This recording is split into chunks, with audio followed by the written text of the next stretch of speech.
नमस्कार श्रोते हो, श्राव्य कथा मराठी या चॅनलवरती आपले सहर्ष स्वागत आहे.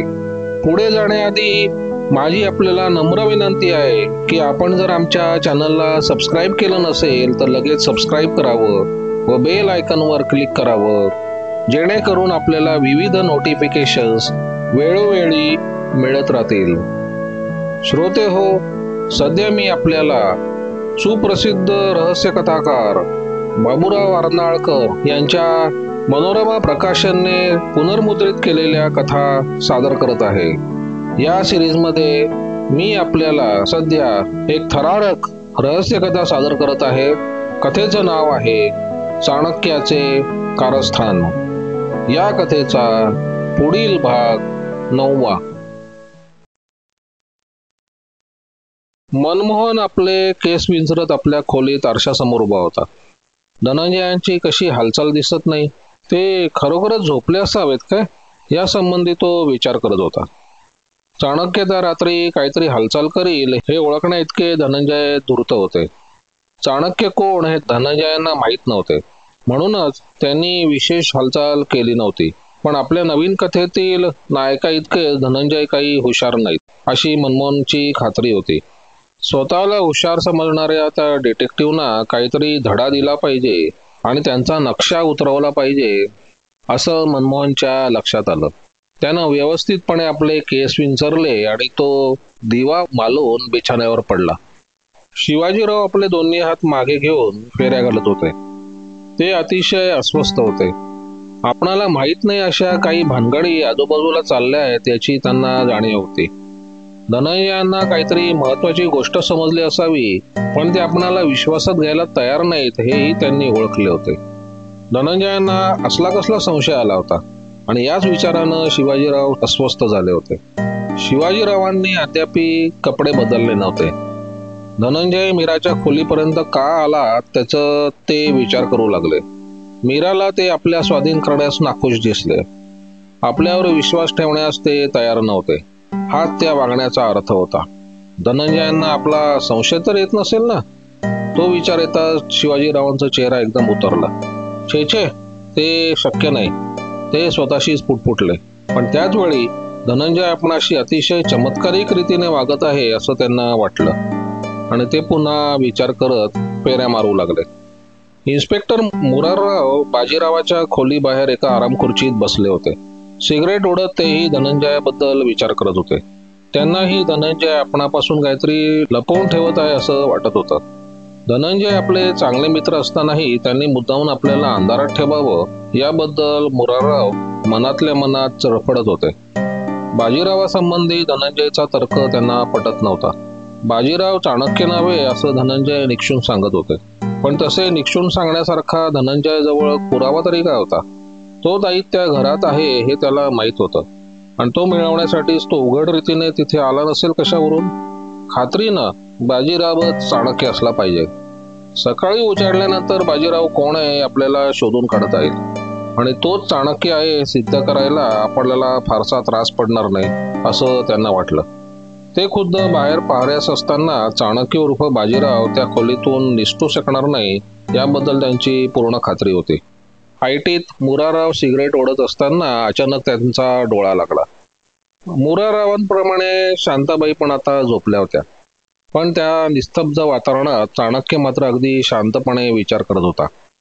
पहाटेपूर्वी त्याला बऱ्याच गोष्टी करायच्या होत्या आणि त्या अगदी कौशल्याने साधायच्या होत्या. तिजोरीतून ताईत काढून घेणे ही त्याच्या दृष्टीने अत्यंत महत्वाची गोष्ट होती. तिजोरीच्या चाव्याही त्याच्याजवळ होत्या. कोणाच्याही दृष्टीस न पडता दिवाणखान्यात शिरायचे आणि ताईत हस्तगत करून पुन्हा बाहेर पडायचे एवढाच काय तो प्रश्न होता. ते काम फारसं कठीण नव्हतं, फक्त त्यासाठी योग्य वेळ काही ती साधण्याची आवश्यकता होती. घाई करण्यात काही अर्थ नव्हता, म्हणून चाणक्य योग्य वेळेची वाट पाहत होता. धनंजय काही इतरांच्या समजुतीप्रमाणे आपल्या खोलीत झोपले नव्हते. त्यांना जर कोणी पाहिले नव्हते तरी हेमंताला व मनमोहनला खाली येताना आणि वर जाताना त्यांनी पाहिले होते. इतकंच नव्हे तर महादू बरोबर मनमोहनचं झालेलं संभाषण त्यांनी ऐकलं होतं. सर्वजण झोपी गेले असावेत असं त्यांना वाटल्यानंतरच ते आपल्या लपून राहण्याच्या ठिकाणाहून बाहेर निघाले. ती रात्र कुठे बसून पार करावायची हे त्यांनी अगोदरच निश्चित केलं होतं. मुराररावांनी बाहेरचा बंदोबस्त अगदी उत्कृष्ट केला होता. तानाजी बंगल्याच्या पुढील दरवाजावर पहारा करत होता आणि राणे मागच्या दरवाजावर. शिवाय बोरवलीहून मदतीला आलेले 4 शिपाई बंगल्याभोवती पहारा करत होते. धनंजयांनी आपल्याला झोपण्यासाठी अशी जागा शोधून काढली होती की तेथून त्यांना शिवाजीरावांचा दिवाणखाना व स्वयंपाकघर दिसू शकत होतं. अंधारात एक कोज एका अगदी कोपऱ्यात ओढून त्यांनी स्वतःसाठी ती जागा तयार केली होती. दिवाणखान्याचे दार बंद होते आणि दिवाणखान्याबाहेर एक दिवा मुद्दामून जळत ठेवण्यात आला होता. एक उबदार पांघरूण अंगावर घेऊन धनंजय चाणक्याच्या हालचालीची वाट पाहत त्या कोचावर बसले होते. सर्व दारे खिडक्या बंद करण्यात आल्यामुळे पावसाचा जोर अद्याप कमी झाला की नाही हे समजायला मार्ग नव्हता. उजाडल्याबरोबर शिवाजीरावांची तिजोरी उघडण्याचं त्यांनी ठरवलं होतं. तिजोरीतून तो ताईत बाहेर काढताच मीराकडून त्यांना काही महत्वाची बातमी समजणार होती. कोचावर बसून ते या प्रकरणाच्या कलाटणीबद्दल विचार करत होते. बाजीराव व त्याची बहीण, शांताबाईंना खिडकीजवळ दिसलेला तो माणूस, अंधारात मीराने हात लावलेला तो माणूस, गोळीबार, त्यांच्यावर आणि हेमंतावर झालेले हल्ले वगैरे गोष्टी संबंधी विचार त्यांच्या मनात घोळत होते. त्या बंगल्याची 2 वेळा कसून तपासणी केली होती, पण घरात शिरलेल्या त्या अनोळखी माणसाला पकडावायला ते असमर्थ ठरले होते. चाणक्याचे रहस्य मात्र आपल्या अगदी आटोक्यात आलं आहे असं त्यांना वाटत होतं. धनंजय अगदी थकून गेले होते. बाहेर थंडी पडली होती आणि अंगावर घेतलेल्या उबदार पांघरुणामुळे ते नकळत झोपले. हळूहळू अर्धा तास निघून गेला. अंधारातच जिन्याच्या पायऱ्यांवर कोणाची तरी आकृती दिसू लागली. त्या आकृतीने काही वेळ कानोसा घेतल्यानंतर पाठीमागून आणखीन एक आकृती त्याच्याजवळ आली आणि ते दोघे पावले न वाजवता जिना उतरून खाली आले. पुढे असलेल्या माणसानं पाठीमागल्या इस्माला थांबायला सांगितले आणि आपल्या हातातील टॉर्च पेटवला. टॉर्च पेटवताना महादूचा हात थरथर कापत होता. त्यानं टॉर्चच्या प्रकाशात झोपी गेलेल्या धनंजयांकडे पाहिलं आणि घाबरून तो मालवला. नंतर तो आपल्या जोडीदारासह हळूहळू पावलं टाकत दिवाणखान्याजवळ आला. महादूनं आपल्या खिशातून एक चावी काढली आणि हळूच दार उघडले आणि नंतर तो आपल्या पाठीमागे असलेल्या माणसाच्या कानात म्हणाला, तुला ही शेवटची संधी आहे. दिवाणखान्यातील एखादी खिडकी उघडून बाहेर निघून जा. उद्या सकाळी हा सर्व बंगला पोलिसांनी भरून जाईल आणि तुला इथे लपून राहणे अशक्य होईल. पावसामुळे आणि अंधारामुळे त्यांना छपरावर जाण्याचं सुचलं नाही हे तुझं नशीब समज. त्या पोरीनं मला जेव्हा अंधारात चाचपलं तेव्हा मी घाबरून गेलो होतो, तो दुसरा माणूस म्हणाला. मी त्यावेळी दिवा मालवला म्हणून तू सुटला. छपरावरून तू निष्कारण उतरलास. मुरारराव त्यावेळी तुझा शोध घेत होते. मरो तो मुरारराव, त्यानंच मला तुरुंगात घातलं होतं. तो जर आता माझ्या तावडीत सापडला असता तर. आता काही बोलू नको, महादू गायगायने म्हणाला. तू बाहेर गेलास की तू जिथे असशील तिथून मला पत्र पाठव. सध्या तरी मी तुला पुरेसे पैसे दिलेत. या घरात कितीतरी खिशात घालण्यासारख्या वस्तू पाडलेल्या आहेत. तू मला परवानगी दिली असतीस तर. तुला सरळ मार्गाने वागण्याची इच्छा दिसत नाही, महादू दुःखाने म्हणाला. तत्वज्ञानाच्या गोष्टी तोंडानं बोलणं सोपं असतं. तुला चांगली नोकरी आहे, तू आरामात इथे राहतोय. मी कुठे जाणार हे सुद्धा मला माहीत नाही. पोलीस माझा पाठलाग करत असतील. महादूचं सर्वांग शहारलं. तो म्हणाला, चाणक्य कोणी आहे असेल, पण त्याच्याजवळ भरपूर पैसे तरी आहेत. माझ्याजवळ जर तसे पैसे असते ना तर मला तरी असे लपून झपून राहण्याची गरज नव्हती. मी लगेच दूरदेशी निघून गेलो असतो आणि सुखासमाधानाने राहिलो असतो. या चाणक्याबद्दल मी पूर्वी पण ऐकलंय बरंच. चाणक्य कोण आहे तुला माहिती आहे काय? महादूनं भीतभीत विचारलं. नाही, आणि ते कोणालाही समजणं शक्य नाही असं मला वाटतं. चाणक्य फार धूर्त आहे. तो कधीच पोलिसांना सापडणार नाही. ते दोघेही दिवाणखान्यात शिरले. मी तुला तुझा पत्ता समजल्यानंतर आणखीन काही पैसे पाठवेन, महादू म्हणाला. गप्प राहा, दुसरा हळूच म्हणाला. त्या दोघांनी कसली तरी हालचाल ऐकली होती. तू त्या कोचाआड बैस. महादू घाबरून म्हणाला, खात्रीने कोणीतरी शिपाई आला असणार. महादू बरोबर आलेला इसम घाईघाईने त्या कोचाच्या आड दडी मारून बसला. महादूनं एका पडद्याआड आश्रय घेतला. महादूचा चेहरा घामाघूम झाला होता आणि तो थरथर कापत होता. कोणाची तरी आकृती त्या दिवाणखान्यात शिरली होती आणि टॉर्चच्या प्रकाशात सर्वत्र पाहत होती. त्या इसमानं काळा पेहराव धारण केला होता आणि डोक्यावर साहेबी टोपी चढवली होती. टॉर्चच्या प्रकाशात तिजोरी दिसताच आत शिरलेल्या व्यक्तीच्या तोंडून समाधानाचा उद्गार निघाला. तो इसम तिजोरीजवळ गेला आणि खिशातून चाव्या काढत असताना त्याच्या टॉर्चचा प्रकाश कोचामागे पडून राहिलेल्या इसमाच्या तोंडावर पडला. दोघांनी एकमेकांकडे एकाच वेळी पाहिलं आणि कोचामागे दडून बसलेल्या इस्मानं त्या कृष्ण वस्त्रधारी इस्माच्या अंगावर उडी घेतली. पडद्याआड दडून बसलेला महादू त्या दोघांची झटापट घाबरून पाहत होता. काळे कपडे घातलेल्या इस्माला त्या दुसऱ्यानं खाली पाडलं. जवळ पडलेला टॉर्च उचलून तो म्हणाला, मला तुझा प्रथम चेहरा पाहू दे. त्यानं टॉर्च पेटवला. महादूला जरी तो चेहरा दिसला नाही तरी त्या दुसऱ्या इस्मानं त्या काळ्या इस्माला बरोबर ओळखलं. तो म्हणाला, अरे चा तुम्ही. त्याच वेळी एक पिस्तुलाचा आवाज झाला आणि काळे कपडेदारी इस्माच्या छातीवर चढून बसलेला इसम दुःखाने किंकाळी फोडून बाजूला कोसळला. त्याच वेळी काळे कपडे घातलेल्या इस्माला वायुवेगाने खिडकीतून बाहेर पडताना महादूने पाहिले. महादूनं त्याच्याकडे फारसं लक्ष दिलं नाही. तो खाली पडलेला त्या इस्माजवळ वाकला आणि म्हणाला, कृष्णा कृष्णा उठ, आत कोण आहे कोण आहे. धनंजय दरडावून म्हणाले. ते दिवाणखान्यात घुसले आणि त्यांनी तिथला दिवा लावला. मध्यभागी एक फाटके तुटके कपडे घातलेला आणि दाढी वाढलेला इसम रक्ताच्या थारोळ्यात पडलेला असून दोन्ही हातांनी आपले डोके आवळून महादू बसला असं त्यांनी पाहिलं. महादू, तू इथं काय करतोय आणि हा कोण. धनंजय पुढे झाले आणि त्यांनी त्या इस्माला न्याहाळून बघितलं. अरे चा, हा तर कृष्णा. आठवड्यापूर्वीच हा एवढा तुरुंगातून पळाला होता. हा इथे कसा काय आला. तो मदतीसाठी माझ्याकडे आला होता. तुझ्याकडे का बरं. आपलं तोंड झाकीत महादू म्हणाला, कारण मी त्याचा बाप आहे. महादू, तुझा एकुलता एक मुलगा कधीच वारला अशी माझी समजूत होती. शिवाजीराव म्हणाले. ती घटना घडल्याला आता 15 मिनिटं झाली होती. धनंजयने शिवाजीरावांना उठून खाली आणले होते आणि मुरारावही धडपडत तिथे आले. महादू एका कोपऱ्यात खाली मान घालून बसला होता.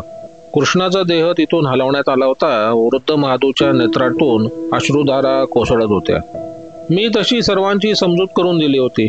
दीनवाण्या चेहऱ्यानं शिवाजीरावांकडे पाहत महादू म्हणाला, मी जर खरं सांगितलं असतं साहेब तर तुम्ही मला कदाचित या घरात थारा दिला नसता. महादू, ही गोष्ट तू लपवली हे काही बरं केलं नाहीस. धनंजय म्हणाले. तो जरी तुझा मुलगा होता तरी तो बदमाश होता आणि तुरुंगातून पळाला होता. हे तू लक्षात घ्यायला पाहिजे होतं. मान हलवत महादू म्हणाला, साहेब तुमचं म्हणणं खरं आहे हो, पण मी तरी काय करणार. माझी मदत मागायला तो इथे आला होता. मला त्याला झिडकारता आले नाही. कसाही असला तरी तो माझा मुलगा होता. एकेकाळी मी त्याच्यावर प्रेम करत होतो. यापुढे मी आपलं वर्तन सुधारणार असं त्यांनी मला वचन दिलं होतं. त्यानं ते वचन मुळीच पाळलं नसतं. शिवाजीराव म्हणाले. कृष्णा, सरळ वागणं शक्यच नव्हते. साहेब तुमचे म्हणणे खरे असेल, पण त्याच्यावरील मायेनं मी ते खरे मानले. वाईट संगतीत तो बिघडला. लहानपणीच त्याची आई वारली आणि माझं त्याच्याकडे दुर्लक्ष झाल्यामुळे तो वाईट नादाला लागला. त्याचा शेवट हा असा भयंकर झाला. साहेब तुम्ही मला क्षमा करा. महादू, तू जरी योग्य ते केलं नाहीस हे खरं असलं तरी मला तुला दोष देता येणार नाही. मला वाटतं अशा परिस्थितीत मी पण तुझ्यासारखाच वागलो असतो. शिवाजीराव म्हणाले. साहेब तुम्ही फार दयाळू आहात. महादू हात जोडून म्हणाला. महादू, ज्या इस्मानं कृष्णाला ठार मारलं त्याला तू ओळखलंस काय. नाही साहेब, अंधार होता त्यामुळे मला त्याचा चेहरा दिसला नाही. पण त्याचं तू थोडे तरी वर्णन करू शकशील काय. उंच होता की ठेंगणा होता. कपाळावर आठा घालत महादू म्हणाला. ते सांगणं फार कठीण आहे साहेब. तो साधारण आमच्या साहेबाच्या उंचीचा होता. हे ऐकताच धनंजयचा चेहरा अगदी गंभीर झाला. पण त्यांच्याकडे शिवाजीरावांचे किंवा मुराररावांचे लक्ष नव्हते. तो इसम तिजोरीजवळ गेला होता म्हणतोस. होय, तो तिजोरी तपासत असताना त्याचं कृष्णाकडे लक्ष गेलं. त्याच्या हातात तिजोरीच्या चाव्या होत्या काय. धनंजयांनी विचारलं. माहीत नाही साहेब, ते मला पाहता नाही आलं. काही वेळ विचार करून धनंजय म्हणाले. कृष्णानं त्याला ओळखलं हे खरं आहे. त्याला पाहताच कृष्णा काय म्हणाला होता ते सांग बरं. काही वेळ विचार करून महादू म्हणाला. कृष्णा म्हणाला, मला तुझा चेहरा पाहू दे. नंतर चेहरा पाहिल्यानंतर तो म्हणाला, अरे चा तुम्ही तर. आणि त्याच वेळी त्यानं पिस्तुलानं कृष्णाचा खून केला. चाणक्याला ओळखणारा कोणी माणूस जिवंत राहू शकत नाही असं दिसतंय. धनंजय पुटपुटले. काही वेळ कोणीच काही बोललं नाही. धनंजय तिथल्या टेबलाजवळ गेले आणि खाली वाकून खोनी माणसानं तिथेच टाकून दिलेला टॉर्च त्यांनी उचलला. मोराराव, हा टॉर्च सांभाळून ठेवा. त्या टॉर्चवर खोनी इस्माच्या बोटांचे ठसे उमटले असण्याची शक्यता आहे. टॉर्चवर हाताच्या बोटांचे ठसे नाहीत, धनंजय म्हणाले. चाणक्याने हात मोज्याचा उपयोग केला असं दिसतंय. नंतर ती टॉर्च महादूला दाखवत धनंजय म्हणाले, तू हा टॉर्च ओळखतो काय? टॉर्चकडे पाहून महादूला आश्चर्य वाटलेलं दिसलंय. मी हा टॉर्च बघितलेला आहे. कुठे? महादू गोंधळला. धनंजयने पुन्हा जेव्हा तोच प्रश्न विचारला तेव्हा तो अगदी हलक्या आवाजात नाखुशीने म्हणाला, हा टॉर्च मी साहेबांच्या टेबलाच्या खणात बघितलेला आहे. ते ऐकता शिवाजीरावांना धक्का बसला. ते पुढे येऊन म्हणाले, माझ्या टेबलाच्या खणात? पाहू दे बरं. धनंजयाने तो टॉर्च त्यांच्या हातात दिला. अरे देवा, हा तर माझाच टॉर्च. धनंजयाने पुढे होऊन तो टॉर्च त्यांच्या हातातून घेतला आणि तो आपल्या खिशात घालत ते म्हणाले, तो तुमचाच असावा असं मला वाटतच होतं. पण हा टॉर्च दुपारी माझ्या खोलीत होता, हे अगदी मी शपथेवर सांगतो. शिवाजीराव गोंधळून म्हणाले, चाव्यांबरोबर त्यांनी हा टॉर्च पळवला असावा. किती हुशार गुन्हेगार असला तरी शेवटी क्षुल्लक चुकांमुळे तो पकडला जातो. शिवाजीराव त्यांच्याकडे घाबरून म्हणाले, धनंजय, या तुमच्या बोलण्याचा अर्थ काय? चाणक्याने एक नव्हे दोन चुका पूर्वी केल्या होत्या, आता त्यानं ही तिसरी चूक केली आहे, धनंजय म्हणाले. शिवाजीराव काही बोलण्यापूर्वी ते महादूकडे वळून म्हणाले, त्यांनी तुझ्या मुलाबरोबर जेव्हा झोंबाझोंबी झाली तेव्हा काहीतरी बोलला असणार, तेव्हा तू त्याचा आवाज ऐकला असशील. होय, त्याचं मी पुटपुटणं ऐकलं होतं. तो आवाज मी पूर्वी ऐकला असावा असं मला वाटतं. तो आवाज तू कुठे ऐकला होतास? ते मला बरोबर सांगता येणार नाही साहेब, धनंजय पुढे येऊन म्हणाले.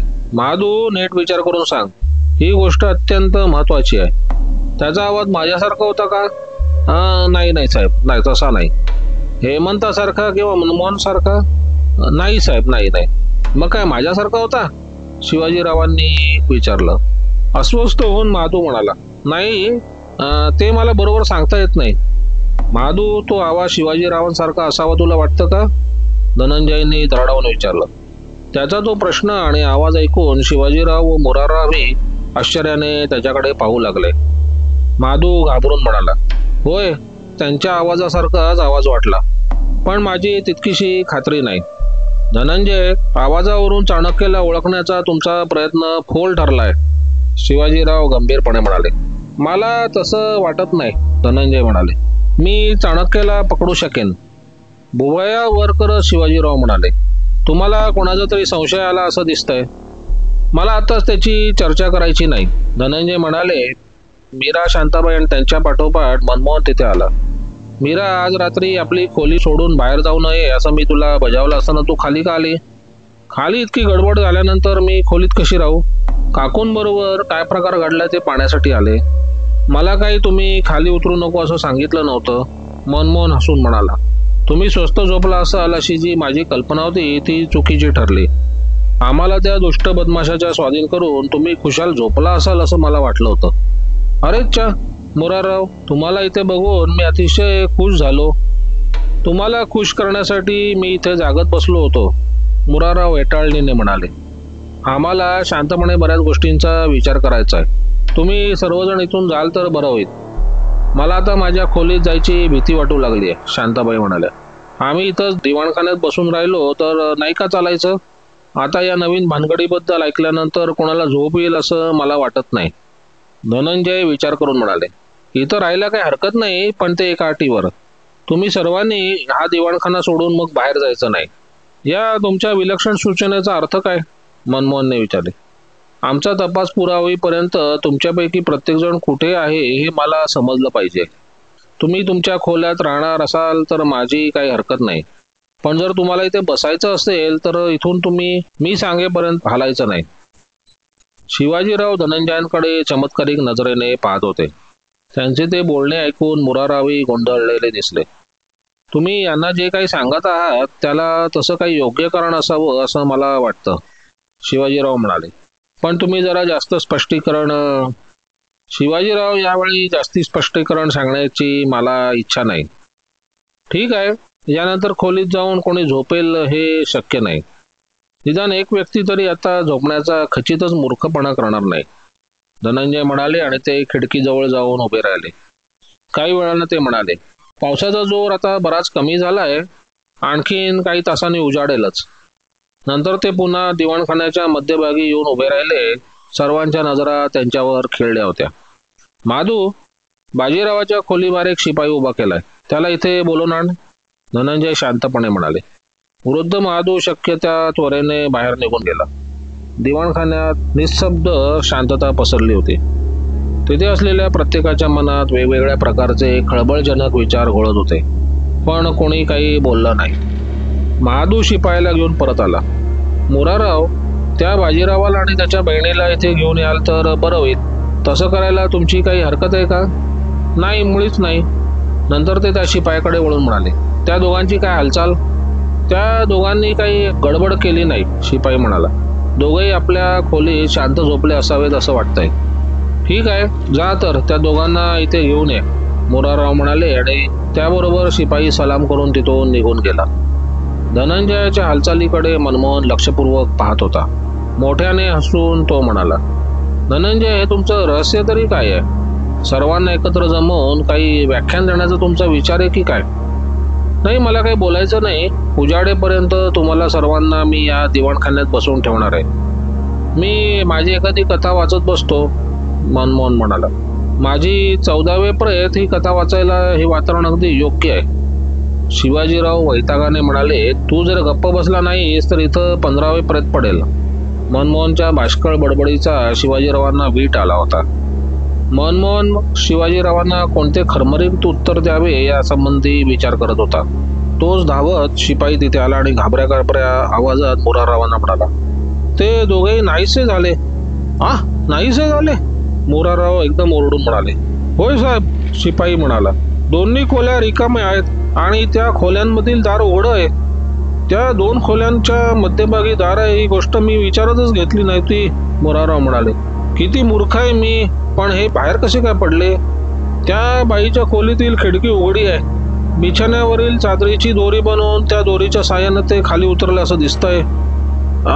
पण त्यांना फार वेळ नसेल झाला. मी मगा इथे येण्यापूर्वी त्यांची हालचाल चालली होती.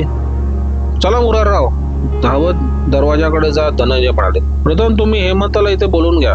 त्याला इथे बसवून या दिवाणखान्याभोवती पारा ठेवा. बाहेर कोणाला सोडायचे नाही असं हुकूम द्या आणि मलाही नंतर येऊन बाहेर भेटा. धनंजय आणि मुरारराव धावत दिवाणखान्यातून बाहेर पडले. मनमोहन त्या दोघांकडे आश्चर्याने पाहत उभा होता. काहीतरी नव्या भानगडीला सुरुवात झाली असावी असं दिसतंय, तो म्हणाला. बाजीरावच चाणक्य होता ही किती आश्चर्यकारक गोष्ट आहे. तो चाणक्य हे अद्याप सिद्ध झालेलं नाही, मीरा म्हणाली. तिच्याकडे उपहासाने पाहत मनमोहन म्हणाला. सिद्ध झालं नसेल, पण आता त्याबद्दल शंका घ्यायला जागा उरलेली नाही. तो जर चाणक्य नसता तर त्यानं खिडकीतून असा का पळ काढला असता? मला सुद्धा बाजीराव चाणक्य असावा असं आता वाटू लागलंय, शिवाजीराव म्हणाले. बाजीराव दिसण्यात तर अगदी सभ्यगृहस्थ दिसतो. तोच चाणक्य असला तर फार बरं होईल. देव करो आणि तोच चाणक्य ठरो. का बरं? तू त्यासाठी एवढी प्रार्थना का करते? मी प्रार्थना करत नाहीये, पण तशी माझी मनपूर्वक इच्छा आहे मात्र खरं. मोराररावांचे 2 शिपाई घरातील सर्व नोकरांना, माधूला आणि हेमंताला तिथं घेऊन आले आणि काही न बोलता दिवाणखान्याचं दार बाहेरून बंद करून निघून गेले. घरातील सर्व मंडळींना आता त्या दिवाणखान्यात एक प्रकारे कैदच करून ठेवले होते. हेमंताला पाहताच मीरा हळूच त्याच्याजवळ सरकली. तुम्हाला आता बरं वाटतंय ना?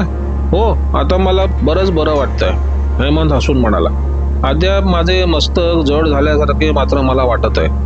पण आपणा सर्वांना इथं कशासाठी एकत्र आणलंय? शिवाजीरावांनी त्याला थोडक्यात माहिती दिली. बाजीराव बहिणीसह पळाला तर, हेमंत म्हणाला. पण मला त्याचं आश्चर्य वाटत नाही. मला पूर्वीपासूनच त्याचा संशय येत होता. तेवढ्यात पिस्तुलाचे काही बार झालेले त्यांनी ऐकले आणि सर्वजण खिडकीकडे पाहू लागले. लढाई संपलेली दिसतेय, मनमोहन म्हणाला. पण कोणीही त्याच्या बोलण्याकडे लक्ष दिलं नाही. सर्वजण खिडकीजवळ उभं राहून बाहेरील अंधाराकडे सचिंत मुद्रेने पाहत होते. त्या दोघांना पकडले की काय ते समजत नाही. आणखीन एक आवाज आला. तो ऐकता शिवाजीराव खिडकीजवळ गेले आणि म्हणाले, अरे बाहेर काय झालंय ते समजत नाही. बाहेर कोणीतरी पिस्तूल झाडतंय साहेब, मनमोहन म्हणाला. ते मला समजत नाही असं तुला वाटतं की काय? बाहेर जाण्यासाठी शिवाजीराव तेथील खिडकी उघडत होते तोच मीरा त्यांच्याजवळ जाऊन म्हणाली, काका, कुणीही दिवाणखान्याच्या बाहेर जायचं नाही असं धनंजयाने सांगितलंय, हे तुमच्या लक्षात आहे ना? मी बाहेर जायला काही हरकत नाही, शिवाजीराव रागाने म्हणाले. पण त्यांनी खिडकीवरील आपला हात मागे घेतला. त्यांनी खिडकी मात्र उघडली नाही.